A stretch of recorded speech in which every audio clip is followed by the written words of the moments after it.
does anybody care? This planet's empty, I see no signs of life. Please don't tell me that the human race did not survive. There are no people in the future. There are no people. There are no people in the future. No people at all. There are no people in the future. Where did all my people go? There are no people in the future. Let me try my people call.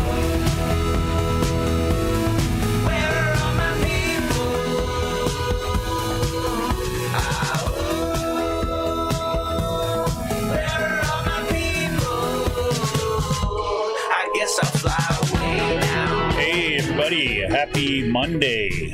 Welcome to Raging Chickens, Out to Coop Live. Yes, it is our call-in show from Monday, March 1st.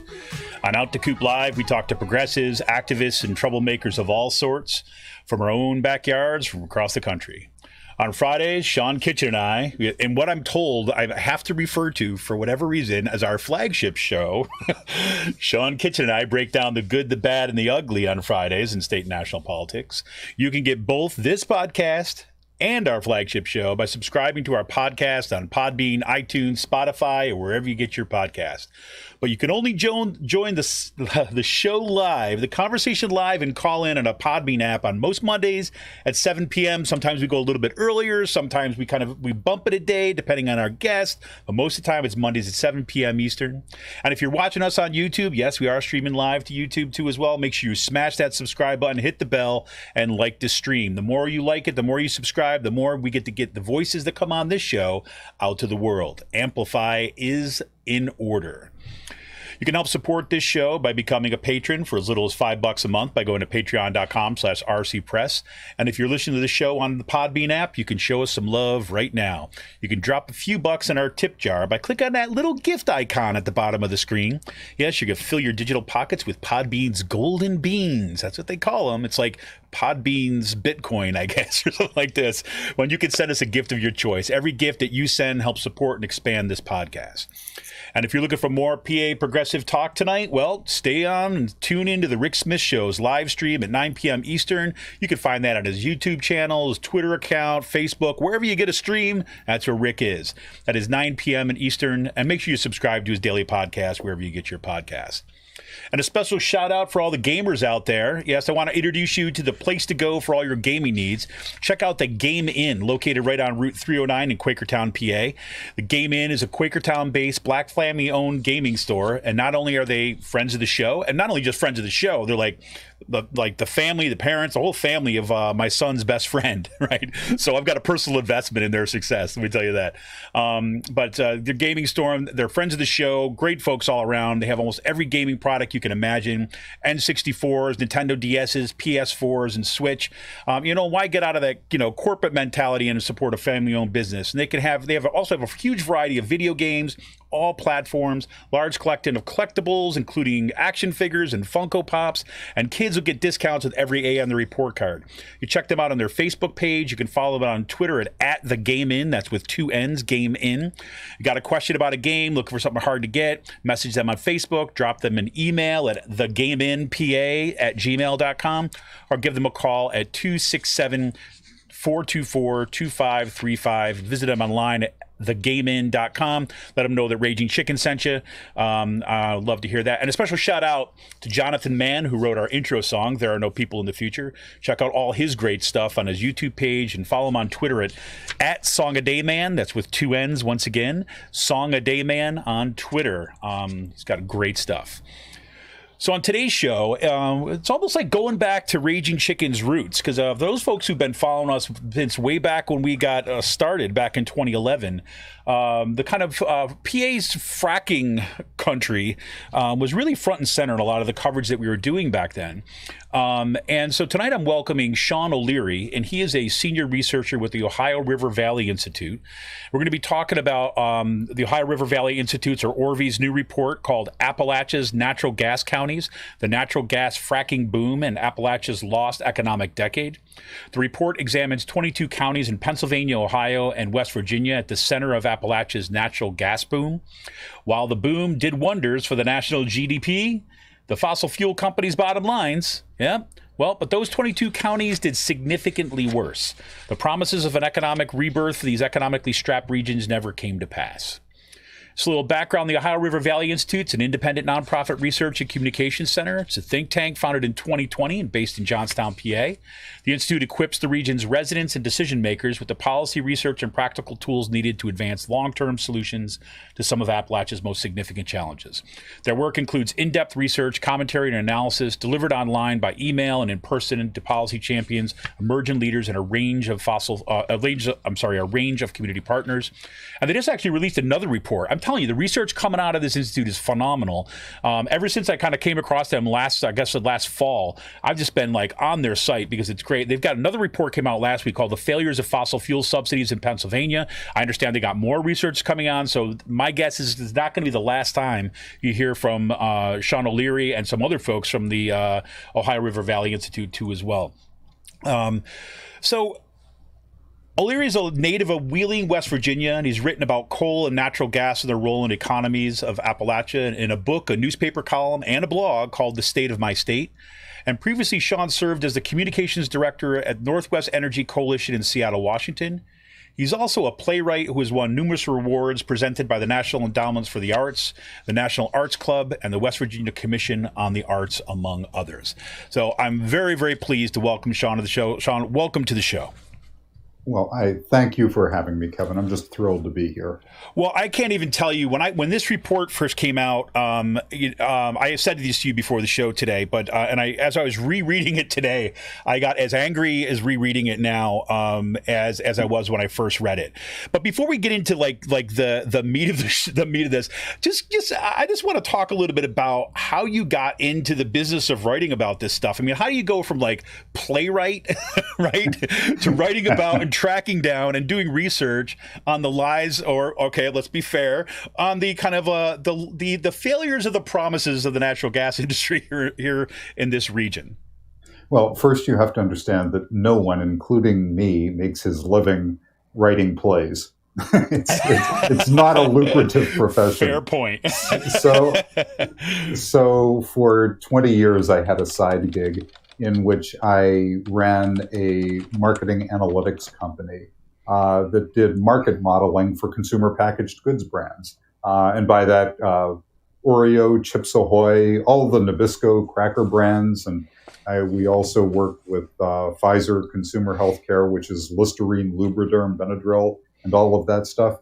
And yeah, I was a quantitative guy in that world, doing analyses of markets. And as you pointed out in your introduction, yeah, I am a native of Wheeling, of West Virginia, and the Ohio Valley, which along with northeastern Pennsylvania is the other primary pocket of natural gas production. And I love the place. It's in my blood is really the bottom line for this. And back at the beginning of the fracking boom, I was watching the numbers that were being thrown around about at that time by the industry primarily and by its supporters of the kinds of job growth in particular that we would see. And so I took some of the same modeling tools that I was using in working with, Pfizer and Nabisco and companies like that. And I applied them to the projections by the fracking companies. And it just didn't make sense. There's no way. And I wrote it. I mean, you mentioned 2011 when this program started. Yep. That's also when I was writing. And I can point to the columns in 2011 that pointed out the structural barriers to the kinds of numbers that were being talked about at that time. And sadly, that's in fact the way in which it played out. And, well, one of the things that yes, this is exactly it. And I can remember the lead up, right, in 2010 and 2011 when a lot of these the proclamations, which are really kind of under the microscope in this report, were being made. But at the time, right, I mean, we're looking at and I remember making this case myself. I remember researchers coming out of the wall. I mean, I worked closely with Karen Ferritin, for example, with Burke's Gas Truth and stuff that she was coming out with. Yep. And and you're just making an argument at that point, right? I mean, everybody's kind of like saying, okay, well, you just, you're whatever, environmentalist, or you just don't like oil companies or something like this. And it's devastating in many ways that we have to kind of be right in the kind of retrospect, if you know what I mean. I mean, because a lot of the devastation has already been done. Yes. And one of the things that occurred to me when I was reading this report and some of your background too is while some folks might think it's a strange combination to say have a playwright and a quantitative analysis guy together, like in some ways, I think that's part of the strength of both of this report, and I think the kind of skills that we need in one place to be able to tell the story at the same time as that we're doing the analytic stuff, because I think that the story is really what is finally beginning to sink in for here, that all the kind of, just the raw numbers by themselves just weren't breaking through now. But now it seems to be that there's enough of a story there that the numbers are meaning something, if that makes any sense to you. Well, it does, because, and I think people are getting it. I'm sure there are a lot of people who are not convinced. And right now, the industry is going to extreme lengths to try to refute or otherwise discredit the report. But it is sinking in. People who live in the region, and I'm very familiar with the Ohio Valley because I'm from there. But they see it in their downtowns. They know these are not thriving places. When you have downtowns that are marked with empty storefronts in many cases and vacant lots where buildings have been torn down, it's quite evident that there's not a huge economic revival going on there. And the other encouraging sign to me is, of course, just in the recent presidential election, in the run-up to Election Day, in that last few weeks, when the Trump campaign was trying desperately to hang on to Pennsylvania, their line of attack was to contrast the Trump campaign's support of fracking and of the oil and gas industry in the region to what they claimed was Biden's plan to ban fracking. Right. And what's interesting about that is that when you look at the fracking counties, the same 8 in Pennsylvania that we're talking about, the Trump's margins in those counties were actually smaller in 2020 than they were in 2016. Interesting. Which meant that that attack on fracking basically got no traction. Right. Or if it did get traction, it brought out as many people who are appalled by fracking as it brought out who support it. And that to me is an encouraging sign, because it means that at some level, the truth is beginning to break through. And when I saw, for instance, the fervor of the objections to the report, 2 congressmen in Ohio issued press releases condemning the report. A group called Pittsburgh Works Together just recently, and last week, as a matter of fact, circulated an ostensible refutation of the report to every member of the Pennsylvania General Assembly. It's clearly put the industry on the defensive right now. And that in itself, I think, is an important accomplishment. Yes. Because it changes public discourse about this issue. Absolutely. So let's talk about that. This report, like you said, has already kind of produced reactions for it, but it's made a splash in ways other reports that I haven't. Even like the Philadelphia Inquirer, for example, this past week came out, which blew my mind. I don't know about you, where you sat, but they came out with that editorial says fracking puts PA at an energy crossroads. It's time to pick a direction.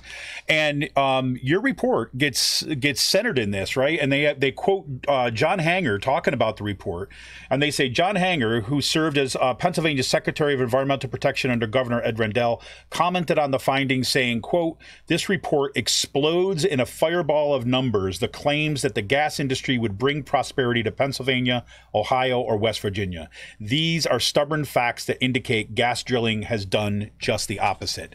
And then it echoes in my mind some questions that you kind of raise in this report. Then I want to kind of like have you kind of take us into the report a little bit after this. And I think at the center of this report comes these questions. And I think that Hanger is actually kind of putting his finger on this and kind of like wanting us to pay super attention. In the report, you say, the extreme disconnect between the economic output and local prosperity raises the question of whether the Appalachian natural gas industry is capable of generating or even contributing to the broadly shared well-being. And if it is not, should it continue to be the focus of local and regional economic development efforts? And I thought that really puts us right square at that kind of that crossroads that the editorial from the Philly Inquirer points us to. So let's take us back a little bit to the beginning of this stuff, because we're really looking at in this report the economic impact, right, and the kind of the claims that the industry made versus what the impacts are from here. Now, would that be a fair assessment of the kind of the scope of the report? Yes. All right. So take us into a little bit about how you came at this and what you found in this report. Well, as you are probably aware, there's been an ongoing debate for years now within Pennsylvania about how many jobs, in particular in the state, the industry created and supports. And the industry has put out numbers ranging anywhere from 300 to 600,000 in Pennsylvania. And the problem with those numbers, aside from the fact that they're vastly inflated, is that it's really difficult to figure out how many jobs are associated with one industry, because you have the employment, people who are directly employed by the industry. But then, of course, the industry wants to take credit for upstream jobs, companies that supply services and products to the industry. And then there are downstream jobs when the employees of these companies start spending their money in the local economy. And that is always a tortured conversation, right? Because it's filled with assumptions about multipliers and other things. And so we very consciously said, wait, we're going to bypass that, because this was sold to us as an economic game changer. It was sold to us on the impact it was going to have on the economy as a whole. And so we decided in this report to just go to the numbers that are collected every month by the federal government and that are reported every month by each of the states, because that involves no assumptions. It involves no inferences whatsoever. It is, right, like the football coach Bill Parcells once famously said, you are what your record says you are. Right. And that's what we did, was simply report those numbers and compared them, contrasted them to the claims that were made by the industry going back a decade ago or so. And yeah, it has, and the reason we took that approach, aside from the fact that it's kind of quantitatively unassailable, although they've tried. We'll get to that. Yeah, we'll get to that. But the other reason that we did that is out of, I'm not doing this just because I'm a numbers junkie. It's because I really do hope that this report will help change policy. And when you cited the Philadelphia Inquirer editorial and other things that are happening, one of the potentials that we recognized is not that we're going to get politicians who were formerly pro-fracking and pro-natural gas to flip.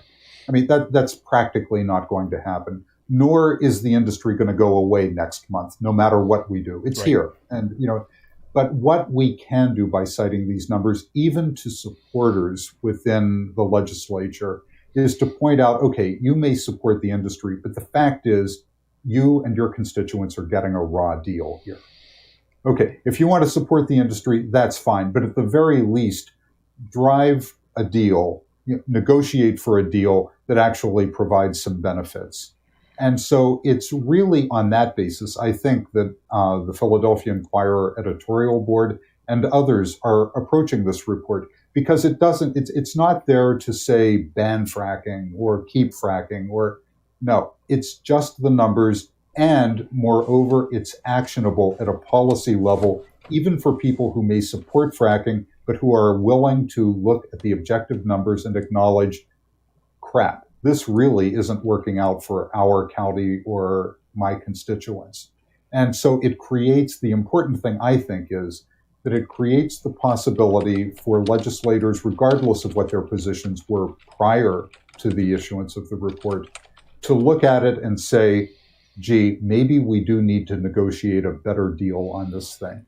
And if that means, raising taxes that there is more revenue coming into the community, or if that means enacting more stringent regulations to protect quality of life and health and other issues so there's less negative impact, which is another issue we should talk about. Yep. I mean, those are measures that can be taken by legislators, by policymakers, to ensure that even if the industry doesn't go away, at least these counties and these communities are getting a better deal out of it than they are now. Absolutely, and it's funny you say this. This is one of my takeaways from the Philadelphia Inquirer editorial was precisely what you're saying there, is that me personally, right? I mean, I'd love for them to come out with an all-out ban. We're going to ban fracking, right? That's like if I had my druthers, that's what they. But look, I mean, I understand like their newspaper editorial staff, and I think that the way that editorial was paced does exactly what you said. I mean, at the very least, it allows those people, and again, I don't care what's in people's hearts. I care what they actually do. Okay. And if, it's like, I don't know what's in their heart if they really believe X, Y, or Z. What I know is that the position that, even some say Republican or kind of not even, I shouldn't say just Republican, but pro fracking, right? Legislators, they, have been said, well, we want jobs. This allows them something politically, at least, to get angry about. Right. And that anger can be like, again, all the more reasons why we should ban fracking, or it could mean like, hey, I as a kind of like fracking legislator was promised this thing and you guys didn't deliver on your promise. Right. And to get the industry on their heels a little bit. And then I saw like Rick, I mean, it's like literally right after your report comes out, then we get this finding from the Delaware River Basin Commission banning fracking. Yes. And then which then again, you talk about opening up and putting pressure upon a discussion where you could potentially fundamentally change the discourse and the arguments around this. I mean, it seems to me that this is a real opening moment in Pennsylvania's future, kind of like what the Inquirer said. Well, it gives citizens a chance to hold their legislators accountable. You don't have to go to somebody and say, I want you to come out for banning fracking tomorrow. There is something that you can do for us, your constituents, that's incremental, that's important, that will help. And that is negotiate a better deal. Whether it's for more money, greater protections, you need to negotiate for us. And that's pressure that can be put on any legislator to do it. And it's in that I find real hope that there's room for movement. Because yes, if I'm a legislator and I've been very supportive of this industry, and I look at the numbers that are happening in Sullivan County and Tioga County and places like that, I'm frankly kind of pissed. Right, exactly. And I want to go to the industry and say, hey, look, I supported you guys. I ran interference for you. I smoothed the field on taxes, on regulations to make it possible for you guys to come here. Now it's time you got to help me out. I've supported you. You need to help me. And I think that is a real possibility. And I think it's a very fair request of constituents to make of their representatives. Absolutely. And if any of these folks have any degree of desire for self-preservation as like a politician, right? I mean, that's something that they'd want to be able to mobilize. Say like, hey, wait a minute, you promised this and I got you these votes, right? And I told these constituents, I told them that this was going to bring jobs, and they're finding out that the promises of the big payouts, the promise about economic development, they're about the long-standing jobs and it's going to bring to this area, that has not panned out at all.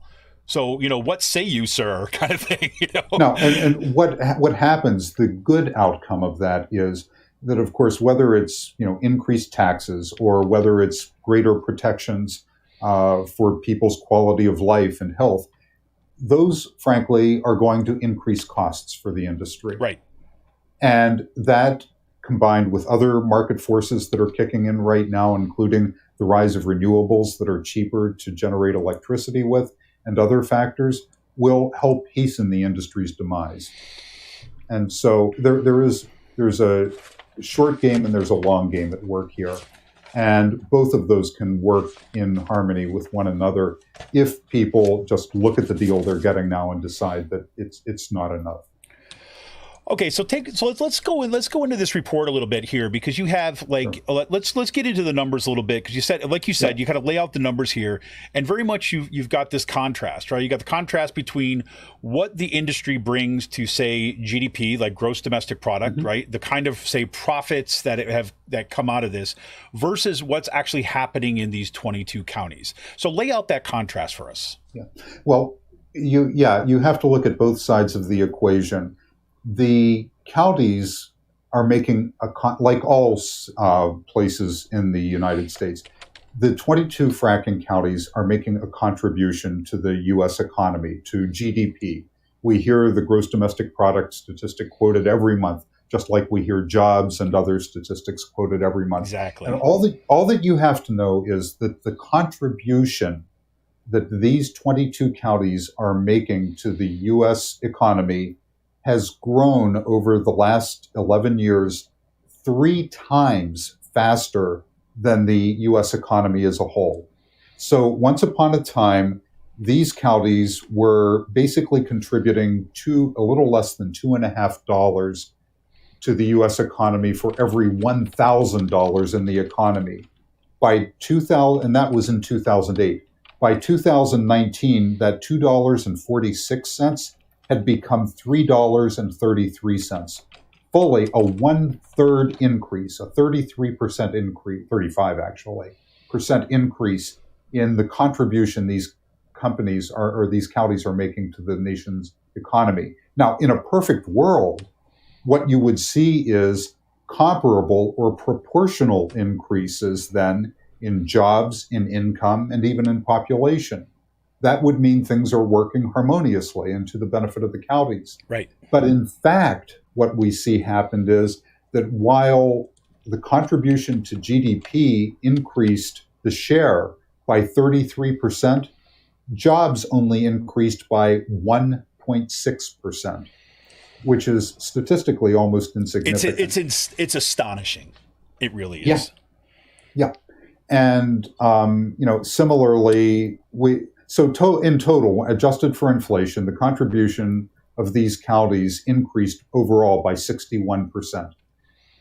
Income into the counties was up by 14%, which again, compared to 61%, is trivial. Jobs were up by only 1.6%, and population actually declined by almost 4%.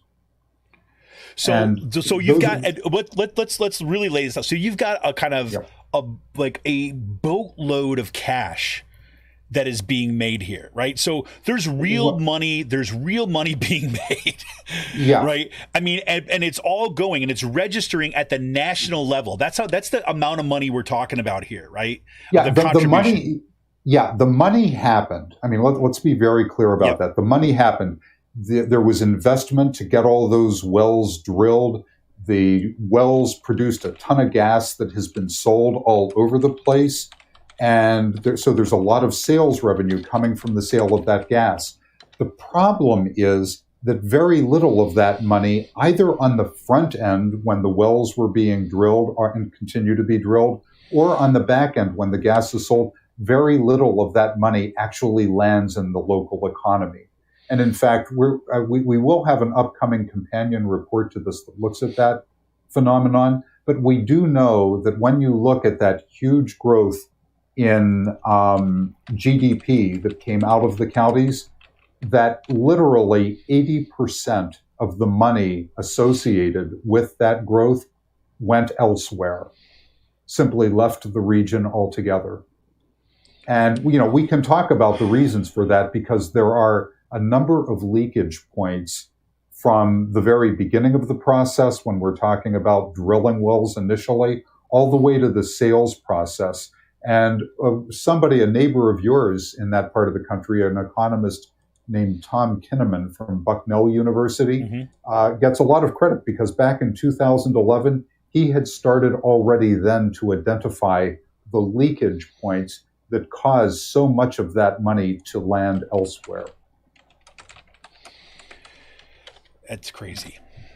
Yeah. It's crazy. Well, I mean, and I think you alluded to it in your introduction a little bit because, one of the problems, and I'll just go kind of chronologically from the time you start drilling a well until the time you sell the gas that comes out of it and what happens with that money. We know right now, and we're working on quantifying this, but we know what the general leakage points are. So first of all, when the wells were, when the fracking boom started and the wells were getting drilled initially, a significant portion of the workers doing that work came from the Southwest, from Texas, Oklahoma, Louisiana. There were relatively few local workers who were actually employed to do that work. Well, and I can remember this too. I mean, like I said to you before we were going on the show, is like I have family up in up in the Ricketts Glen area, the Red Rock area, the Benton area, and I can remember the flood of Texas license plates, right? The flood of Southern plates that were coming in as that boom started, started to begin. Yep, and just like many of the workers came from outside of the region, so did many of the supplies, and so did many of the support services, because our region was kind of a virgin region for drilling for natural gas and specifically for fracking. We didn't have a heritage of doing that. And so our economy had not built up that ecosystem of suppliers and service providers that exist in the Southwest. Right. And so generally companies found that it was easier to just put some folks on the road and transport them up to, Appalachia rather than try to recreate a new economy up here altogether. And so that is what happened. And so when you heard politicians, and you still hear them saying, well, this company or that company is investing, $8 billion in Susquehanna County. And we are talking billions, by the way. Mm-hmm. They may have been investing $8 billion, but a lot of that investment went to pay for workers from other parts of the country, went to pay for suppliers from other parts of the country, went to pay for materials from other parts of the country. In other words, saying it was being invested in Susquehanna County is a bit suspect. Yeah, because it was being invested, but not there. Right. And so that undermined a significant portion of the projected GDP gain in the first place. But then you have the backside of this thing. And this is the work that, again, Tom Kinnaman from Bucknell University did. And that is when you look at one of the economic impact studies from back in 2010 that is specifically cited in the report, it anticipated that a great deal of wealth would flow into local economies as a result of royalty payments that property owners would receive from having gas generated. And there were a number of assumptions in those reports which in hindsight are laughable, and frankly, which should have been laughable in the first place. The first major miscalculation that was made was that those reports assumed that the price of natural gas would really never drop below about $4.50 per million BTUs. Mm-hmm. And in fact, prices got down to less than $2. And they have only recovered to the high twos. Every once in a while, it breaks $3. By now, the reports assumed that the numbers would be up over $6 and perhaps even $7. And so you can kind of take half the revenue off the table right at the start. Yep. Just never happened. Then the second thing that kicked in was that the reports assumed that the property owners, the people who would be receiving those royalties, would be Pennsylvanians. Well, in fact, it turned out that there are a lot of out-of-state property owners, many of them companies, some of them individuals, but a significant portion of that royalty revenue got siphoned off simply because the owners of especially large tracts of property often live in other places. Then there was another factor that kicked in, which is they assumed that the royalties from those, or the money from the royalties, would all be spent within 1 year in the local economy, going to local grocery stores and movie theaters and hairstylists and all of the services that kind of make up the fabric of our daily lives. Well, in fact, it turns out that less than half, and perhaps as little as 5 or 10% of the money coming from royalties, even from people who lived in Pennsylvania, actually got spent in local economies. And as a consequence of that, it wasn't only the jobs on the front end that failed to manifest for Pennsylvanians. It was also those downstream multiplier-based jobs that were supposed to come from spending that also never came to fruition because the added business, the added activity in local economies didn't happen. And so when you look at even, a back of envelope analysis of those kind of numbers, you can actually see how, yes, it's absolutely evident how as much as 80 or 90% of those projected dollars, frankly, would have gone elsewhere and never landed in local economies. And so it's not really a mystery, frankly, as to what happened. These are many of the factors, as I said. Tom Kinnaman from Bucknell was anticipating this back in 2010, 2011, and I was. So it's not as though it's like nobody could have known. Well, let me ask you, and I know this goes a little bit beyond your report, and you can, feel free to kind of say, hey, look, this is not really what we looked into. That's fine. But I mean, did you have a sense in looking at this? I know Kinnaman's work a bit, right? And about now, how much? Okay, I'm just going to put it the way I normally talk. Okay, it's like how much of this was just bullshit right from the get-go, and how much of it was, say, good faith projections that the industry just got caught in this bubble? I mean, did they? I mean, because from the way that it looked on, like from my end, right, as we were kind of moving into this, it felt like a snow job from the get-go. It felt like they had like projections, yes, and they were, look, I understand rosy projections like that an industry is going to make and things like this. I get that. Yep. But it seemed to me that they already knew the questions about the infrastructure. They already knew questions about where the workers were going to come. They already knew that, that the economic impact that they were promising, they couldn't possibly deliver on. And especially when they, and the nonsense that came along with this, and you touch upon this in the report a little bit about, or actually this comes in some of the, the people that are criticizing the report, basically saying things like, yes, no, you're depriving people of their natural gas and the needs. I'm like, wait, this gas goes to China. Don't even you tell me for a second that it's going to the backyards in Pennsylvania. It's not. Right. I mean, but how much of this was a snow job from the get-go, and how much of this is just kind of like the collapse of wishful thinking?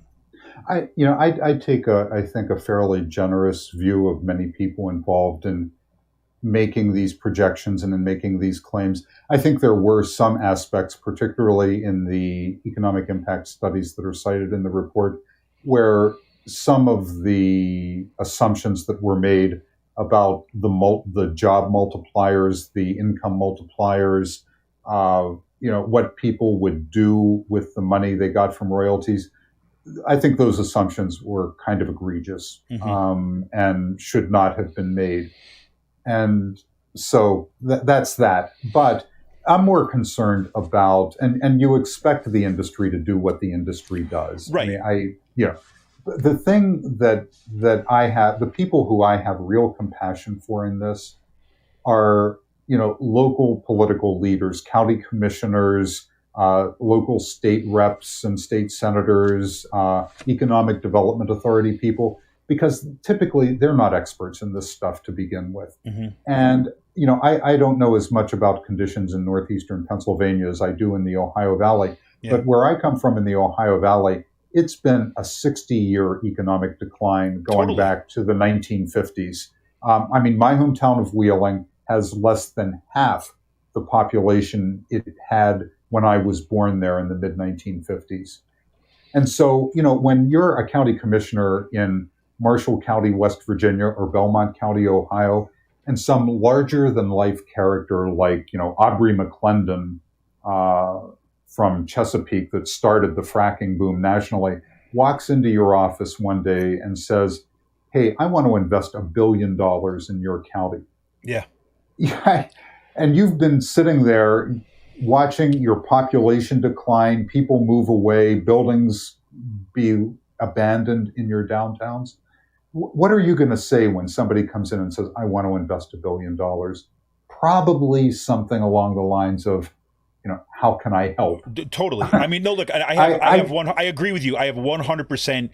I have sympathy and empathy with the folks that kind of on the ground there, especially you watch these communities that are, all sorts of problems that kind of even then exacerbated by the opioid epidemic, right? You got all sorts of, I mean, I've seen these communities. I know folks in these communities. I have family in these communities, and that's what it's been. So I totally get that of saying, oh my God, we might be able to save our town, right? We might be able to kind of like get back to something where our kids are going to have decent schools again. And I get that.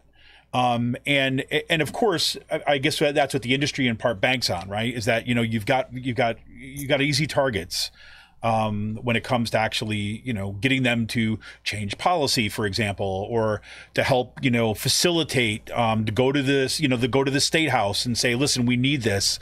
We need the kind of we don't want any kind of, severance tax being put on the industry because how desperate we are to have this kind of investment. So I get it on that end. Mm-hmm. And so, in answer to your question, there are clearly people, the authors of those economic impact studies who are named in the report. I mean, I'm not shy about that. No, right.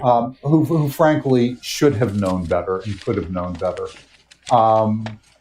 But I think as you kind of go along the food chain of this to the people who, you've got the folks doing the economic impact reports who were funded by the industry, not terribly surprisingly. Yep. You have the industry itself and what they're going to say. They're the people who are in the faces of local policymakers and legislators. And then, of course, you have the legislators and policymakers themselves. I mean, I think there are different degrees of responsibility for this. I think most people, particularly local people, were well-intentioned. I don't think there was a plan to rip anybody off. Right. And that's why I do retain some optimism that now that it's been documented and quantified how bad the deal is that they're getting, that those people who were well-meaning when they walked into this in the first place are still well-meaning and will be able and willing to look at the facts and say, damn, we need to do something different here because it's not working for us. Absolutely. I think that I want you to give us, I want you to kind of drill down into at least kind of one example that can help us really kind of see this. And one thing, I want to point out a couple things here actually. When we kind of mentioned the gap between the GDP and the actual, what we saw in terms of jobs, kind of locally. You've also mentioned the report that, and you've talked about it here too as well, that we've also seen a loss of population, right? So instead of people coming to the area, we still have people leaving the area, right? Which was a problem that preceded this. And, you say in the report that basically all three measures of prosperity, income, jobs, and population, that these across the 22 counties, like with some very small exceptions. Some did better than others. Right. Yeah. I mean, so you have a range there. But on a whole, across the area, it's a loss, like a straight loss. The case that you focus in on, kind of at one point here, I got a tag. I'm just bringing it up here. Is this about Belmont County, Ohio? Yeah. Right. Can you take us into this? Because I had to go back and read this like 3 different times, just because just the impact seems so devastating. Yeah. I mean, Belmont County, Ohio is kind of a special case because for those who read the report, you'll see that of the 22 counties between the three states, 7 of them are in Ohio. And of the 7 in Ohio, Belmont County is by far the largest gas producing state. That one county alone is responsible for 1/3 of all the natural gas coming out of Ohio and has received more than 1/3 of all the investment in the state. And that's what makes the results that were realized there, because you'd think, well, that's got to be the place in Ohio, since it got the most investment and it's doing the most, that should get the best results. Well, in fact, what has happened in Belmont County is that they have seen exactly the opposite happen. In employment, Belmont County actually had job losses of about 7%. So now again, the 7% job loss. they lost 16. Yeah. Now, what you have to understand, though, is that Belmont County also, when you look at GDP just for that one county, do you remember how I said for the 22 counties as a group, they had their rate of GDP growth was 3 times that of the nation. Yep. If you look just at Belmont County, it was 5 times the rate of the nation. 5, right? This county saw more economic growth as measured by GDP than just about any place you can imagine. But its number of jobs actually declined from 24,000 down to just over 22,000. Wow. And that actually, I think, puts this, it throws what has happened into high relief. Yeah. Because if any place should have benefited from this, given the level of investment that went in, it should have been Belmont County, Ohio. And it just didn't happen. And I will tell you one other thing that just, frankly, it infuriates me. The Ohio Oil and Gas Association has started a campaign to try to refute the findings of the report. And one of the claims that they're making is that how could we have lost jobs when throughout this entire period, the unemployment rate was going down? And you know what? They're right. It did go down. But what they don't tell you is there are 2 ways you can reduce your unemployment rate. One good and one bad. The good way is you add jobs, and therefore you reduce the number of unemployed people. Mm-hmm. But there is a bad way of doing it. And the bad way is instead of increasing the numerator, you decrease the denominator. Exactly. You lose workers from your economy even faster than you lose jobs. And that is what happened in Belmont County. And frankly, if you had to take a choice between having an unemployment rate that's rising or an unemployment rate that is declining while you're also losing jobs and while you're also losing workers, you would much rather have the rising unemployment rate. Because when you're losing, when you have a declining unemployment rate amid a loss of jobs, it means you're getting a double whammy. Right. It means you're not only losing jobs, but you're degrading your talent pool. You're losing your labor force. And that has long-term repercussions because it means it's even harder going into the future to turn that economy around. Because the first thing that employers look for when they expand in an area or move to an area is the labor force. Exactly. Is the talent there to support the business that I'm doing. And so those counties in Ohio, led by Belmont County, are getting that double whammy. They're not just losing jobs. They're seeing their talent pool degraded, which will make it even harder for them going into the future to come back from this. And that makes, the claims of the Ohio Oil and Gas Association, when they try to cite the declining unemployment rate as a benefit, I mean, that I'm afraid is just willfully misleading to their listeners. And I think that is an awful thing to do. It is. I mean, it's absolutely astonishing. And I just want to nail that in one more time. You're talking about a 60%. Look, first of all, here, the oil and gas sector makes up nearly 60% of the county's economy. Yeah. Right. And then you saw while you had this huge increase to the national GDP, you had a 7% decline in jobs and a 5% decline in population. Yep. It's astonishing. And I should add, for those who are listening to this, you can go to the Ohio River Valley Institute.org website, and you can see the report. And in the report, we don't only show the percentages, we show the raw numbers for every county. There's nothing secret here. There's no magic going on. The numbers are right there for God and the world to see. Absolutely. And you guys, anybody who's listening to this in our podcast, you want to listen to our YouTube show, make sure you just go in the show notes. Like all this is going to be linked there right in the show notes, link you to the Ohio River Valley Institute, link you directly to this report. And I do recommend, look, and this is not, I understand that, you hear like numbers and data and things like this, and you might be like, oh my God, my eyes are going to glaze over. I can promise you, your eyes will not glaze over this report. I mean, not only do you have the raw data there, do you have the kind of the figures like we're talking about here, but it's well written and kind of takes you right through like this kind of compare and contrast between the promise, right, and the reality. And the impacts are pretty are hard to come to any other possible conclusion other than this has just been devastating. And it will continue to be devastating, right? So, right now, even if we were to take the most, say, generous reading of the expectations of coming in, right? Let's just say that there were some really good oil and gas executives that came in and they really wanted to contribute to the economy.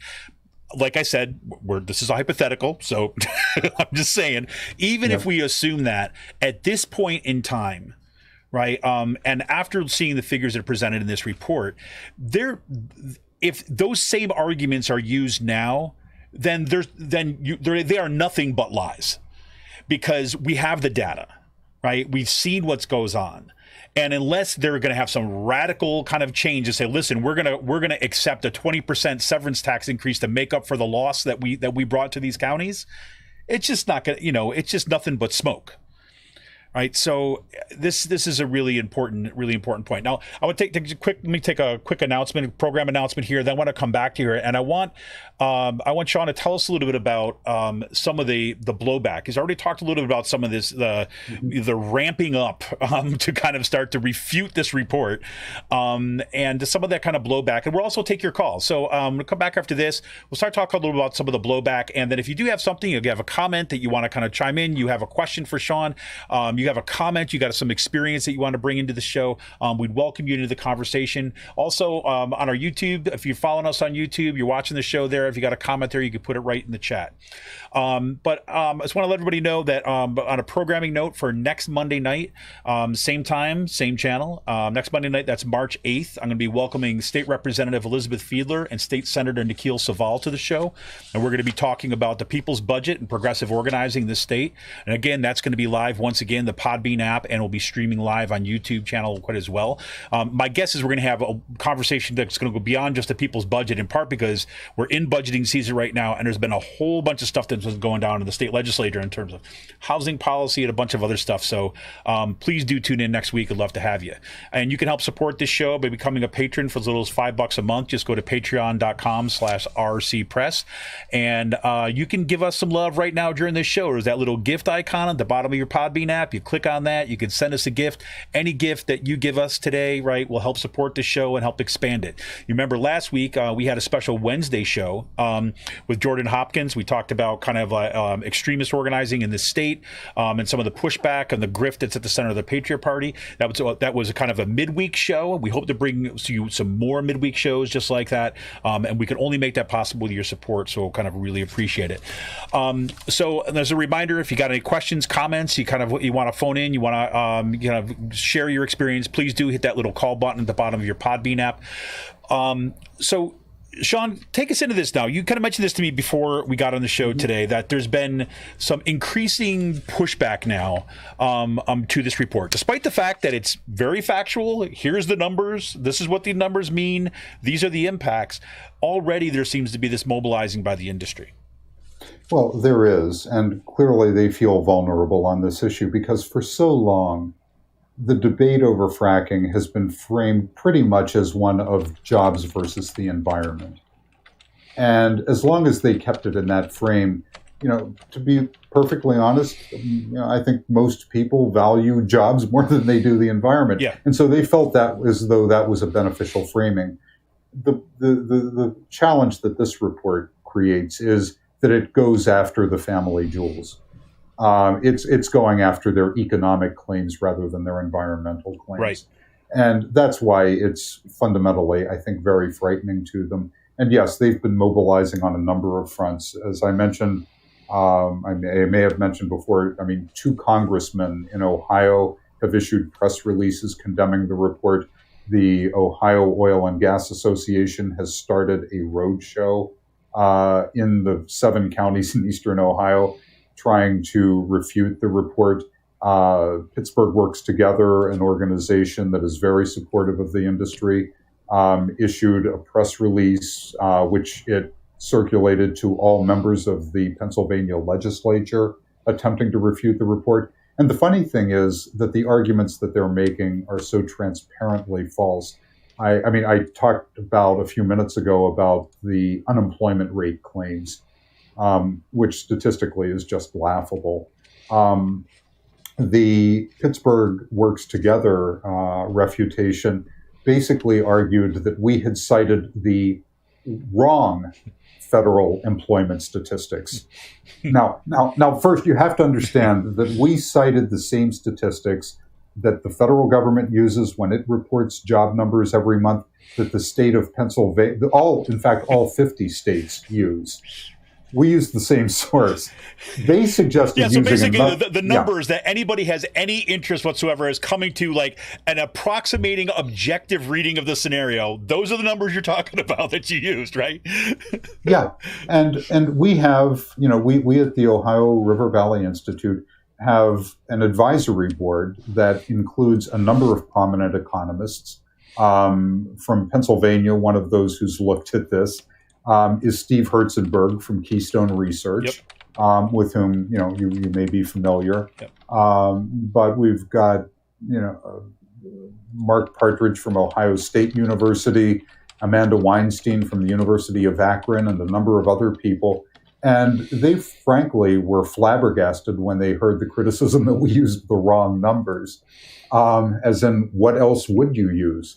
Well, the interesting thing is that the other numbers that they used from a source called the Bureau of Economic Analysis, which is a federal agency, is not actually a count of jobs. It's a count of people who work. Mm-hmm. And there is a difference, because people, do a lot of things to make money and get by in this world. And some of them are in jobs and some of them are doing other things. But the funny thing about the numbers that they came up with is that even if you use their numbers, instead of, we basically calculated when we went through this whole thing, the fracking industry for all 22 counties in this, we could see the addition of only 5,600 jobs in these economies. And again, the industry had projected between the 3 states over 400,000. We could find only 5,000. Well, that's in the neighborhood. I mean, to be fair, Sean, that's in the neighborhood. Yeah. I mean, Well, but the funny part, Kevin, the funny part is that, so we basically said that these guys are falling about like 97% short of the claim, right? The alternative numbers that have been offered in that criticism of our report are basically arguing, no, we only fell 94% short. So you could be in this situation by just saying like, okay, look, just for the sake of argument, let's use your numbers. Right? So like, like, okay, we'll go with 94 just for the sake of argument. Let's go with your 90% failure rate. How about that? Holy cow. Yeah, we found 5,600 jobs. They found about 15,000, again, as compared to the 450,000. I mean, it's like, whatever, guys. So they're using like the wrong numbers, right, in order to show their own failures, right, and think that that's only because it's a 3 percentage point difference for what you find that they think that's a victory. Is that it? I mean, this is we've seen this in national politics for the last few years. I mean, what's happening is they're not actually trying to make the case. What they are trying to do is undermine the credibility. They're flooding the zone with crap to try to undermine the credibility of the report and, frankly, undermine any numbers that are out there. Because any numbers that are factual and reported are going to work against them. And so, just as, frankly, with the Trump administration, what you try to do is undermine even the concept of objective numbers and actual findings, because there's no place else to go with this. It's remarkable. I mean, that That, I mean, if it wasn't, if this did not impact people's lives so much, this would be a comedy. I mean, it's the insanity of being able to of trying to kind of say that you're all wrong, that you're making up these numbers, and then admitting of your gross failures and calling that an argument in support of your industry is, I mean, I don't even know what to do with that. I seriously don't even know what to do with that. And especially when you're talking about, look, I mean, real people's livelihoods are on the line here. I mean, you're talking about regions across the Ohio River Valley who have been. This is not the first round of decimation for extractivists in industries. I mean, this is not round one. And so you're talking about kind of histories and family histories of being devastated by some version of this industry. And, you know, it leaves me in this place where I get so frustrated because I'm like, when do we learn the lesson, right? I mean, when do we kind of learn the lesson? And, you know, and I was really happy to hear your hopefulness about this, that, you know, we're actually at a point where there's an opening. Right. And, you know, I have to say that, you know, it does seem like there's a lot of things coming together at once. Right. We have, on the one hand, we have the absolute need for like dramatic action on the climate crisis. And then you have, you know, reports coming out. You finally seem like, you know, the Delaware River Basin Commission seems to have finally come to a consensus. I mean, because for the longest time, you know, that they've been trying to deal with this for years. And Delaware at one point was saying, no, we're not going to sign on. So they dropped it. That it's been punted, and now they're saying no, we're actually seeing the impact on the environmental score, like on the waters and watersheds, and looking at fracking fluids. And then you have on the economic end of things, the promises have not been panned out. And so, you know, in some ways, I mean, this is an overused, you know, term, but you have, say, a perfect storm, or at least a perfect opportunity right now, it seems to me, to really chart a different direction, one that actually can be about job creation, can be about kind of responding to the climate crisis, and can be about saving the environment all in one. I think that's absolutely true. And going back to something that you said earlier is important, and that is this industry has been working flat out for more than a decade. I mean, you could perhaps attribute some potential if we were in a situation for the last 11 years, the industry had only been operating at 60 or 70% of capacity. And you could say, yeah, but if we get this thing really cranked up so we're close to 100%, then the benefits will just land upon us. But in fact, that's not the case.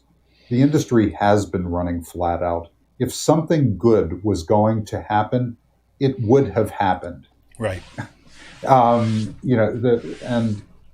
I think that's when in the report I refer to the issues, the barriers to prosperity as being structural. That's specifically what I mean. That you can't sell your way out of this. You can't just generate more volume and expect this problem to be solved. It's not going to change the underlying dynamics that are consistent here. Wow. Oh, and the other point you just rattled off. You described it as the perfect storm, where you have a confluence of forces that are coming together. There's one other really important one that we all need to think about as a region, and that is that the opportunity for growth in natural gas production is itself coming close to what is a plateau, and it may relatively soon go into decline. There are only so many coal-fired power plants left to be retired. That number is beginning to dwindle. And there is pushback, as you pointed out, on the environmental front against things like plastics that are made from natural gas liquids and derivatives.